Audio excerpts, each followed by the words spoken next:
Oui, alors je vais vous présenter cet après-midi un projet de recherche national en écologie moléculaire. Euh, L'objectif principal pour moi cet après-midi, c'est de montrer justement comment on peut bénéficier des données et de l'infrastructure qui existe dans un, comme c'était écrit quelque part dans la documentation, d'un véritable laboratoire outdoor. Euh, de montrer justement comment ce type de terrain extrêmement bien caractérisé peut servir euh, la recherche.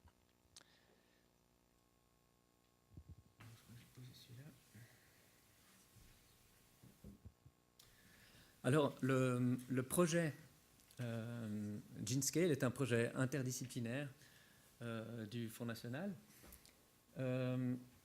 On a une série de partenaires qui viennent d'une part du VSL à Zurich, c'est l'équipe de Félix Gougali avec Audre Givu. On travaille avec le laboratoire de botanique évolutive avec Christian Parizeau et François Felbert. L'Institut G2C, là c'est les services géomatiques de la Haute École d'ingénierie et d'informatique du canton de Vaud, avec Michel Casser, Bertrand Canel, mais aussi en amont, une personne qui a travaillé avec nous sur des travaux préliminaires, qui est François Gervais, qui est un des précurseurs de l'utilisation des drones pour la constitution de modèles numériques d'altitude à haute résolution. Et puis notre laboratoire de système d'information géographique à l'EPFL. Et puis une collaboration avec Antoine Guizon, puisque forcément on a travaillé dans le contexte de la zone Maudit-Plan. Alors le but du projet, hein, au-delà de l'objectif de cette présentation dans le contexte Rechalp-Maudit-Plan ici, ce projet se penche sur l'utilisation des modèles numériques à très haute résolution. Donc il y a tout un pan technologique que je vais brièvement aborder dans un moment. Et quel est l'apport de ces modèles en écologie moléculaire dans le cadre des approches en génomique environnementale que je vais expliquer un peu dans un moment, avec un élément important qui est mis en évidence ici à l'écran en couleur, hein, c'est l'aspect multi-échelle. Pendant très longtemps, ou jusqu'il y a peu de temps, dans le domaine des modèles numériques d'altitude, on a travaillé avec des modèles avec une résolution. Un temps, c'était 200 mètres avec le modèle Rimini. Ensuite, on a eu un modèle numérique à 50 mètres, un modèle à 25 mètres. Voilà, la résolution s'améliorait d'année en année, mais on travaillait toujours à échelle fixe. Toutes les études qui étaient menées l'étaient, dans l'écrasante majorité des cas, se déroulaient à une seule échelle. Depuis l'avènement des technologies LIDAR ou stéréographiques acquises avec l'aide de drones, comme on va le voir, on a pu améliorer la résolution spatiale et à partir de là, avec un grain beaucoup plus fin, on a pu commencer à produire des modèles multi-échelles par agrégation. Donc le but ici, c'est aussi d'exploiter cette dimension, cette capacité nouvelle à pouvoir travailler et effectuer nos calculs avec plusieurs résolutions spatiales. Donc le but fondamental en écologie moléculaire, au-delà de ces aspects technologiques, c'est d'identifier l'échelle spatiale adéquate à laquelle on va pouvoir étudier l'adaptation des plantes à leur environnement local.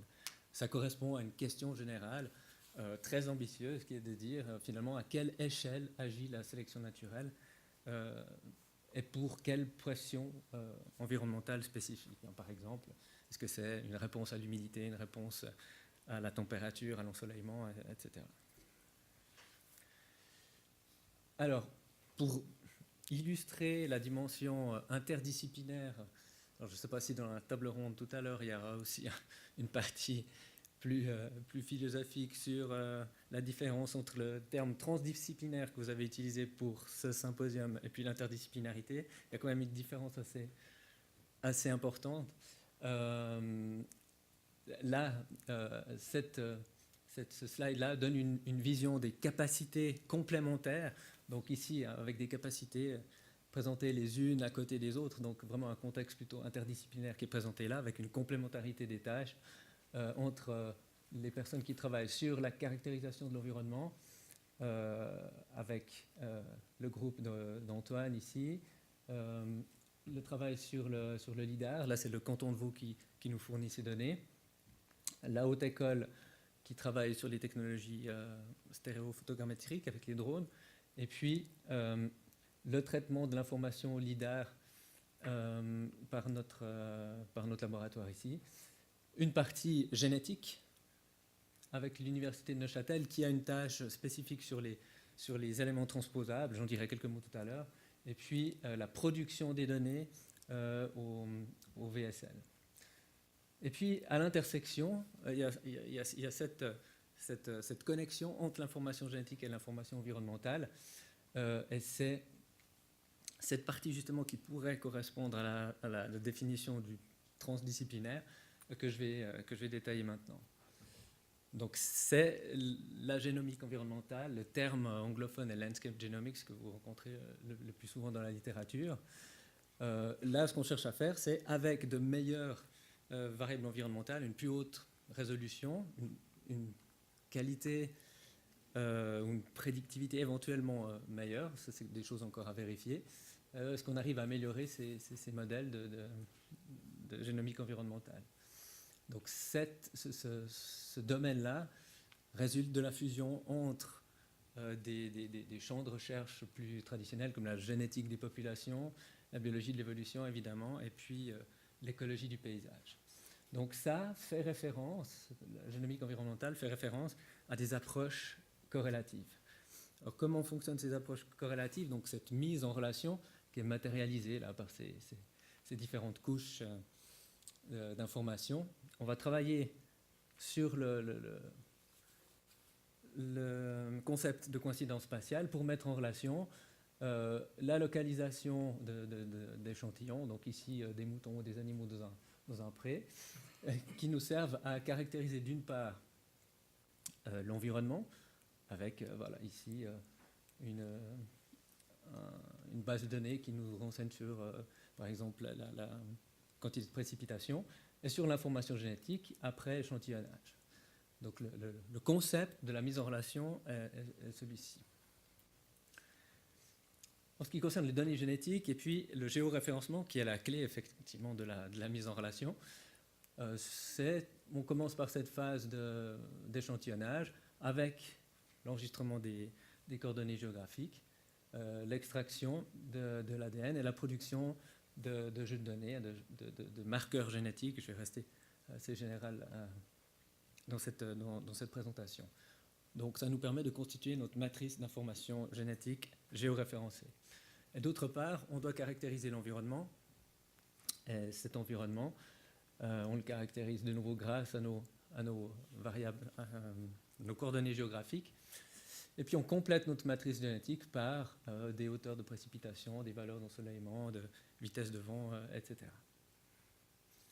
Et ensuite, on met en relation ces informations par des modèles statistiques simples, donc des régressions logistiques multiples qui nous permettent d'établir ou de calculer la relation entre des marqueurs génétiques et leur fréquence dans les individus qui ont été échantillonnés sur le terrain et des variables environnementales.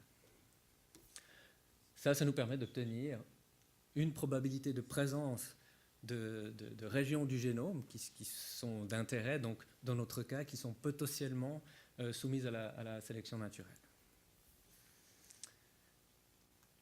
Ce qui nous intéresse particulièrement dans le projet, alors ce qu'on cherche à établir avec GeneScale, on l'a réalisé sur une zone comme étude pré-étude au Rocher de Nez, les années qui viennent de se dérouler. tout ça pour dire effectivement qu'on se trouve à peu près à mi-chemin maintenant du projet GeneScale. Donc je ne vais pas avoir de résultats GeneScale à vous présenter, mais simplement le processus en cours. C'est pour ça que je dois me servir d'autres exemples pour vous montrer comment ça fonctionne. Ici, donc, on a la crête des rochers nés avec notre série d'individus qui ont été échantillonnés. On s'intéressait là à une autre plante, à une plante qui s'appelle Biscutella levigata, et pour laquelle on s'est penché sur ces problèmes de l'adaptation locale. Comment est-ce qu'on peut détecter des signaux dans le génome de cette plante d'adaptation locale? Et puis, alors, par rapport à nos modèles numériques d'altitude à très haute résolution, il faut porter son attention sur cette figure ici, cette figure-là qui montre justement une série de résultats de régression logistique dont je vous ai brièvement expliqué le fonctionnement tout à l'heure, mais pour différentes résolutions spatiales. C'est-à-dire qu'on produit des variables environnementales sur la base de ces modèles numériques d'altitude. Donc on peut utiliser simplement l'altitude ou des dérivées premières comme la pente, l'orientation, et ensuite des dérivées secondes, des variables plus complexes qui nous permettent de représenter ou de modéliser certains processus naturels qui ont lieu sur le terrain, mais simplement en utilisant les caractéristiques d'altitude et de différence d'altitude entre des pixels. Donc ce qu'on a ici, ce sont différents résultats de significativité. Plus en fait la courbe se situe vers le haut, plus on a une statistique ici qui traduit cette significativité, plus la valeur est vers le haut de la figure ici, plus le modèle est significatif. Dans l'exemple qu'on a ici, on a calculé un modèle d'association entre une région génomique bien précise et puis un paramètre environnemental. On s'aperçoit qu'en fonction de la résolution spatiale qui évolue là de gauche à droite, on part de 50 cm, 1 mètre, 2 mètres, 4 mètres, 8 mètres, on voit que la réponse est différente selon l'échelle à laquelle on considère le phénomène. Et ce qu'on cherche à observer ici, c'est ce genre d'optimum ici, de significativité maximum. Quelles sont les régions qui répondent à quel stimulus environnemental, mais également quelle est la taille, quelle est la dimension de ce processus. Donc ce projet GeneScale, il porte sur Arabis alpina. Une des raisons principales est que l'on a à disposition le modèle, le génome complet, ce qui nous donne beaucoup de possibilités au niveau du séquençage, de pouvoir obtenir beaucoup plus de marqueurs génétiques à analyser par la suite. La zone d'étude, ou les zones d'étude, en fait, alors on se situe dans la zone Maudit-Plante générale. On a 4 terrains, au col des Martinets, col des Essais, à Pierre d'Arc et puis à la Para. Et puis on les voit ici, les 4, 1, 2, 3, 4, dans le contexte Maudit-Plante. L'information utile ici, c'est que ce que nous fournissait Maudit-Plante, c'était des données, ici des relevés de végétation, qui sont utiles ensuite pour l'analyse de nos données génétiques dans la mise en relation ou l'interprétation des résultats que nous allons obtenir.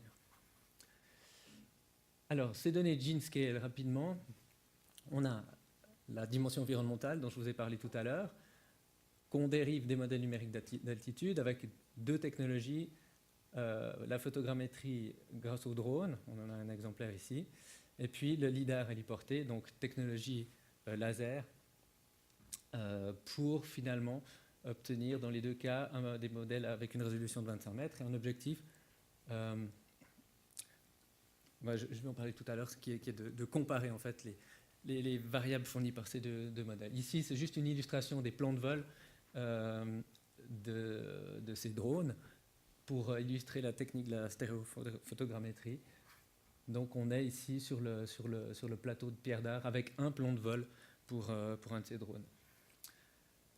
Rapidement aussi, l'explication, simplement ce qu'il faut comprendre, c'est qu'on travaille avec des prises de vue qui sont obliques et qu'on travaille sur le recouvrement des images pour ensuite extraire un nuage de points qui va caractériser la surface. Les variables environnementales, quelques exemples ici, je vous en ai brièvement parlé avant, les dérivés, les différents types de dérivés, l'altitude, la pente, et puis des variables, des dérivés secondes, des variables plus complexes comme tout ce qui est par exemple lié à l'hydrologie, ou qui peuvent constituer des proxys pour l'humidité du sol, par exemple. Un des objectifs techniques sur les modèles numériques d'altitude, c'est la comparaison entre les lidars qu'on voit ici au col des Martinets et puis la stéréophotogrammétrie, comparaison de coût, de précision, de flexibilité. Ici, deux exemples de variables secondes. Donc on a le rayonnement solaire ici, toujours dans la même zone, au col des Martinets, et puis la rugosité. Sur l'objectif de la comparaison ici, un des résultats préliminaires, effectivement il y a quand même quelques résultats sur la comparaison de ces modèles, des grosses différences dues justement au fait qu'on a une méthode qui travaille plutôt verticalement, et puis la particularité oblique de la stéréophotogrammétrie, où on a pour des variables comme l'évaluation des radiations solaires, de grosses différences. On a une corrélation de 0,3 seulement entre le LIDAR et le IBI, la technologie par drone. Un point très important, c'est la pertinence. On arrive à calculer énormément de variables environnementales à partir de ces modèles numériques d'altitude, ce qui nous fournit une richesse d'indicateurs de variables environnementales. Oui, mais vu que tu m'as oublié, Antoine, au début, j'ai débordé de 5 minutes. On doit se poser la question ensuite de leur pertinence écologique. Est-ce que vraiment des variables calculées avec ces modèles numériques représentent quelque chose dans la réalité du terrain? Donc, c'était aussi des travaux qu'on a menés récemment avec nos collègues de Neuchâtel, avec l'Université de Lausanne, là, avec Pascal Vito qui est présent, et on a pu sortir un certain nombre de résultats. On a une extrême richesse, une grande richesse d'indicateurs aussi liés à la variabilité temporelle. On a fait des tests ici avec des capteurs sur le terrain, donc on compare les valeurs mesurées par les capteurs avec nos valeurs calculées avec les modèles numériques d'altitude. On a une grande variété de résultats également, mais simplement ça nous permet d'identifier certains processus et certaines configurations du terrain pour lesquelles on va pouvoir utiliser plutôt tel indicateur ou plutôt telle variable environnementale. 3 mots sur les données génétiques extrêmement rapidement. Donc on a un génome modèle, donc on peut travailler avec du genome resequencing. On pense pouvoir extraire environ 150 000 marqueurs génétiques d'Arabis alpina, qui a été, alors là, je ne sais pas pourquoi, je ne peux plus à lire dessous, mais on a à peu près maintenant un peu plus de 300 individus échantillonnés sur lesquels on va pouvoir travailler dans ces 4 zones. Je vous ai parlé des éléments transposables tout à l'heure. Je ne vais pas m'y attarder, simplement ça va être une des premières études qui nous permet d'étudier ce type de région génomique particulière en relation avec la variabilité environnementale. Donc les modèles d'association qu'on va calculer là, sur la base des résultats, des variables que l'on va extraire dans ce projet, vont nous permettre de répondre à cette question principale, quelle est l'échelle spatiale à laquelle on va pouvoir identifier des signaux d'adaptation locale pour différentes pressions environnementales, et puis par rapport aux éléments transposables, dans quelle mesure la part génique versus la part non génique du génome sont-ils appliqués dans les processus d'adaptation. Ça, c'est quelque chose que l'on connaît très mal. Avec ce rappel, cette petite figure, pour montrer qu'effectivement, c'est ce genre de choses-là que l'on va chercher à obtenir. Donc, en conclusion, dans ce contexte Modiplan-Rechalp, pourquoi GeneScale est venu dans les Alpes vaudoises? On a des conditions extrêmement favorables. Ce concept du laboratoire outdoor est quelque chose d'extrêmement précieux. On peut utiliser d'une part des données qui sont existantes, qui ont été collectées depuis un grand nombre d'années, d'autre part des compétences qui nous permettent en l'occurrence ici par exemple, de bien définir les zones d'études sur lesquelles on va travailler. Et je crois que c'était l'essentiel que je voulais vous transmettre cet après-midi. Merci.